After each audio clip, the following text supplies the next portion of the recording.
My parents told me to never answer the phone. Today I found out the horrifying reason why. Ever since I was 4 years old, my parents gave me one rule: don't answer the landline, not ever. I remember the first time I asked why. My mom paused while washing dishes, stared at the floor, then said, because the person on the other end isn't calling for us. At first, I thought they were just being cautious. We didn't get many calls anyway, and the phone barely rang. But when it did, it was always the same. One ring, exactly at 3:17 a.m., and it always stopped before the second. Eventually, I stopped asking about it. Some part of me believed they were just superstitious, but there were moments, quiet moments, when I'd catch them staring at the phone like they were afraid of it. I'm 17 now, and last night I answered it. It wasn't planned. I woke up thirsty, went downstairs for water, and as I passed the kitchen, the phone rang. One single shrill tone. It was 3:17. I don't know why I picked it up. Maybe I was tired. Maybe I wanted to prove something. But the second I pressed the phone to my ear, everything changed. There was no static, no dial tone, just soft breathing, then a voice. Is this Matthew? My name. But it didn't sound like a question. It sounded like relief. I finally reached you, the woman whispered. It's been so long. Please listen carefully. My blood ran cold. The voice was trembling, emotional, and somehow familiar. You were taken when you were 4. I've been trying to find you for 13 years. I didn't speak. I couldn't. She continued. They aren't your parents. You were in foster care after the accident. Someone came to pick you up, but they weren't from the agency. I slammed the phone down. My chest was tight. My hands were shaking. I tried to convince myself it was a prank. Just a sick joke. But I couldn't sleep. And the next morning, I started looking. There were no baby pictures of me. No hospital records before age 4. No framed kindergarten drawings or certificates. Every document in the house started at 5 years old. Everything before that was missing. At lunch, I asked my mom about the hospital I was born in. She dropped her fork. My dad immediately changed the subject. That night, the phone rang again, and I answered it. She told me her name was Claire, and that she had been looking for me ever since the day I vanished. She knew things no stranger could ever know. My birthmark, the stuffed polar bear I used to sleep with, the lullaby she used to hum, something I hadn't thought about in over a decade. I stayed silent the entire time, until she asked one question. Do you ever have dreams of somewhere else?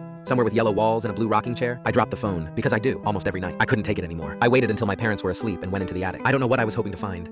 Something. Anything that could prove she was lying. Instead, I found a locked chest buried beneath old blankets. Inside was a manila envelope labeled Matthew, Original Identity. It had a birth certificate with a different last name, photos of me with people I didn't recognize, and a missing person flyer dated March 2009. The face was mine. I took everything and ran, but I didn't make it far. As I opened the front door, my dad was waiting. He didn't look angry. He looked disappointed. I told you not to answer, he said quietly. Behind him, my mom was crying. You weren't ready to remember. He stepped aside, and there, sitting at the dining table, was Claire, exactly as I remembered her from the dreams. Same eyes, same voice, but her hands were zip-tied behind her back, and her face was swollen and bruised. I froze. What did you do to her? I whispered. My mom shut the door behind me. My dad locked it. She wouldn't stop calling, he said calmly. We told her to move on. Claire tried to speak through the gag, but my mom grabbed my arm. It's better this way, she said. You're safe with us. I backed away and ran upstairs, clutching the envelope from the attic. The last page inside was a photo of me as a toddler, sitting on Claire's lap. Behind us was a birthday cake with 4 candles. It was labeled, the day before they took you. I called the police. I gave them the envelope, the photo, everything. They said they'd investigate. Said they'd send someone immediately, but no one ever showed up. That night, the landline rang at 3:17 a.m., and when I picked up, it wasn't Claire's voice anymore. It was my mom's, whispering through the phone. You're not leaving this time. Not again.